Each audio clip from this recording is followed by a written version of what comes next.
Bonjour monsieur. Bonjour. Je vous explique ma situation. J'ai un 5 à 7. Oui. Ma boss m'a mis en charge d'aller chercher du fromage. Je voulais mettre un peu plus, juste un petit peu plus de piquant avec un peu de charcuterie. Donc là, j'ai besoin de conseils parce que je connais absolument rien. Ah, ben on va essayer de vous conseiller. Donc, les terrines que nous avons ici sont faites maison. On met pour un 5 à 7, justement, environ 30 à 50 grammes de terrine par personne. OK. Si ça vous tente, je peux vous faire goûter parce que des saveurs, c'est des saveurs vraiment naturelles. Je suis charcutier, je fais mes terrines. Puis je mets pas d'additifs ni de colorants. Alors c'est vraiment différent de ce qu'on trouve dans la grande distribution.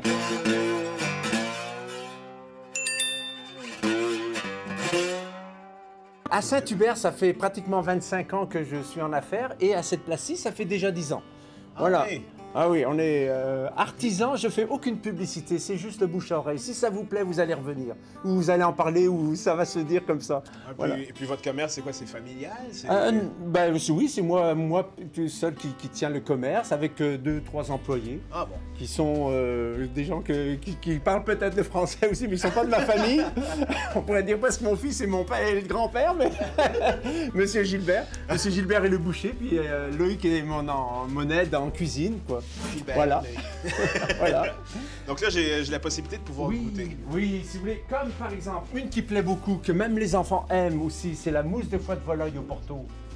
C'est une terrine où je mets tremper mes foies de volaille pendant 2 jours dans du Porto avec du thym, laurier, romarin, brandy, sel, poivre, mais très peu salé. Je sais pas si vous avez remarqué.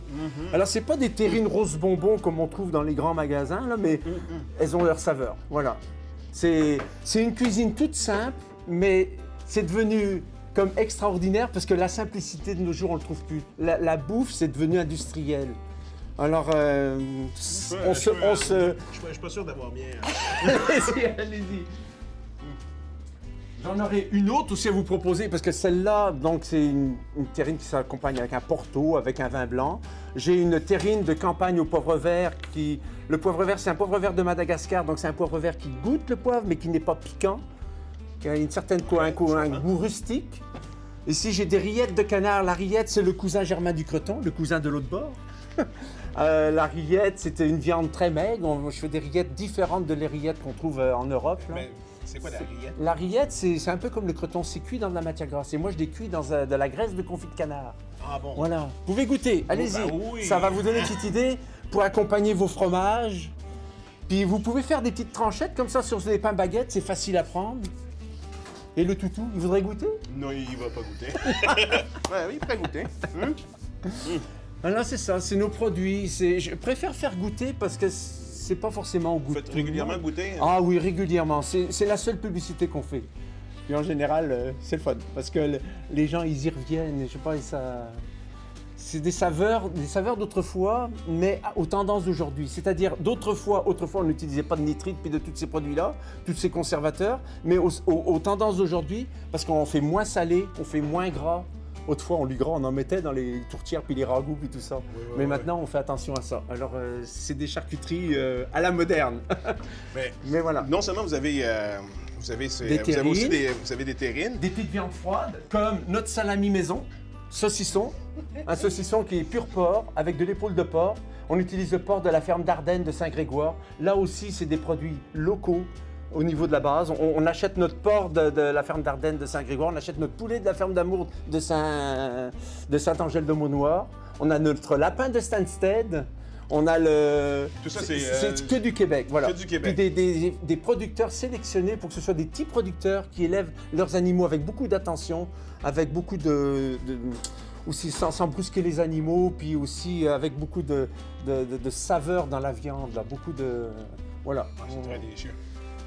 Alors le salami que je vous ai fait goûter, j'ai une petite mayonnaise en dessous, oui, qui est faite maison aussi. Ah, vous faites votre mayonnaise? On fait notre mayonnaise, on fait les fonds de veau, on fait les fonds de bœuf, on n'achète rien, on n'a pas de cacane nous.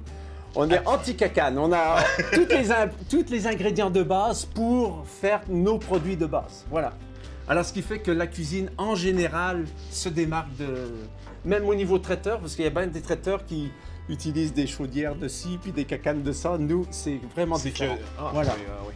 Puis vous avez même, vous avez la boucherie aussi. Au niveau de la boucherie, comme je dis souvent en blaguant, on n'a rien à vendre. Nos comptoirs sont vides. C'est peut-être pas appétissant, si on peut dire, ou encourageant pour la vente, mais où c'est encourageant, c'est que le client va avoir quelque chose de frais. Parce que j'ai rien à vendre, mais je peux tout vous vendre. Vous demandez, je vous le hache, je vous le tranche, je vous fais votre rôti là, la grosseur que vous voulez, suivant les conseils de cuisson et tout ça qu'on va vous donner. Et même la petite carotte, vous me dites c'est ça, c'est qu'on va vous donner du fond de veau ou du fond de bœuf que je fais maison pour faire votre sauce. Et ça, on ne trouve pas ça partout, hein? Alors voilà, c'est nous.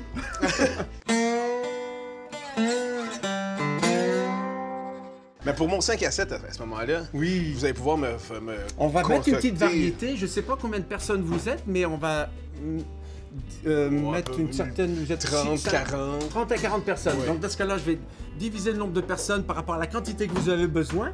Et puis on va mettre un assortiment de terrines. Puis si vous voulez, je peux même vous les présenter sur un plateau. Comme ça, vous allez mettre votre plateau directement sur la table. Ça va prendre que quelques minutes. Donc là, je vais pouvoir avoir une promotion grâce à vous. Si vous voulez. Si vous voulez, mais c'est beaucoup de services comme ça qu'on fait que vous n'allez pas trouver ailleurs parce que c'est ça, on veut que le client sorte avec le sourire. C'est tout simplement ça. Voilà. Je suis déjà souriant. Je suis déjà plein de bonheur. Ah, c'est magnifique. Alors, donc je commence alors? Oui, absolument. Alors bon, vous voulez venir voir comment ça se passe de l'autre côté? Je peux? Oui, allez-y. Ah ouais. Bon, alors on va préparer ce petit buffet-là. Je vous passe la passation des petits chapeaux. Voilà, la petite charcuterie. Alors donc vous allez couper quelques petites tranches de pain, puis on va mettre de la mousse de foie de volaille au Porto dessus pour vos invités. Mousse de foie de volaille Au Porto, la terrine qui est faite maison que je vous ai fait goûter tout à l'heure. Donc en fait, c'est moi qui prépare. Voilà, c'est ça. Vous coupez donc les petites tranchettes de pain. Ah oui? Facile.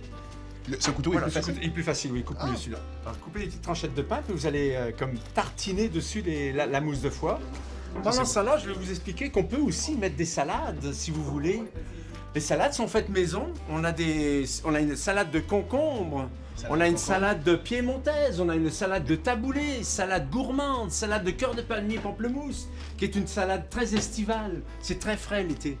On fait des buffets, on fait beaucoup de buffets où justement la particularité de ces buffets, c'est que toutes les choses qui sont sur la table sont des choses que nous faisons. Vous faites tout vous-même ici en cuisine. Oui, on fait nos mayonnaises, on coupe tout, on épluche nos carottes. Moi, je suis anti-légumes pré-congelés, puis Tout est frais. Ouais, c'est ça, parce que souvent, ces légumes qui sont préparés d'avance ont été enduits de... on ne sait quoi. Ok. Alors, et puis, on a aussi la particularité, on fait la tourtière du lac Saint-Jean, et de notre tourtière du lac Saint-Jean, elle se mange au lac Saint-Jean. Mais comme je dis Vous souvent... faites la tourtière du lac Saint-Jean qui est distribuée au lac Mais Saint-Jean. pas distribuée, c'est qu'il y a des gens, beaucoup qui sont originaires du lac Saint-Jean sur la rive sud. Puis dans le temps des fêtes, ben maman, t'inquiète pas, la tourtière, je m'en occupe. Mais la Moi, je tourtière... suis du lac Saint-Jean. Ah ouais? Alors ils amènent leur plat, puis je leur fais leur tourtière dans leur plat, je la cuis, ils ont juste à la réchauffer. Mais comme je dis, c'est la recette de nos grands-mères, c'est pas de la mienne. Parce que ma mienne, elle n'est pas d'origine du lac Saint-Jean, avec mon accent là. Mais c'est ça, on fait une cuisine comme ça. On a le ragoût de boulette aussi. Qu'est-ce qu'on en vend du ragoût de boulette dans le temps des fêtes? J'ai un gros steam pot là-bas, c'est un steam pot par jour. On roule nos boulettes là, puis on fait la farine grillée, puis on cuit les pâtes de cochon et tout ça. C'est beaucoup de travail. C'est un ragoût de pâte de cochon ou ragoût de boulette avec pâte de cochon, ouais. C'est une tradition du Québec, ça. Est-ce que vous en vendez régulièrement? Dans le temps des fêtes, surtout dans le mois de décembre et janvier, là, parce qu'après le reste de l'année, on est plus dans d'autres menus. Là. Mais on fait le bœuf bourguignon, on fait le veau, avec le veau de Charlevoix, on fait la blanquette de veau, on fait du navarin d'agneau, on fait plein de plats cuisinés. D'ailleurs, sur mon site internet de lapetitecharcuterie.com, tous les matins, je mets mon menu du jour. Il y a 2 choix de menus. Puis si vous êtes mal pris, ben Daniel, 2 portions de côté ou 3 portions de côté. Pour 9 $ la portion, il y a les légumes, il y a les pommes de terre ou le riz, suivant, et le plat préparé. Voilà. Oh! Juste à passer au micro-ondes, et puis le plat est prêt. Ça va être aussi bon que dans un restaurant, mais à la maison. Oh! Un petit cadeau pour Charlie? Hein? Wow! On va vous le mettre dans un... C'est ça? C'est Charlie, exactement. Ah, il va être heureux. Oh! Écoute. Justement, voilà, on découpe notre bœuf, alors avec les os, ben, on fait des jus, on fait des bouillons, mais on fait des petits cadeaux aussi aux bons clients. Ah, ça c'est gentil. Pour leur ça. toutou. Parfait. Mais merci beaucoup.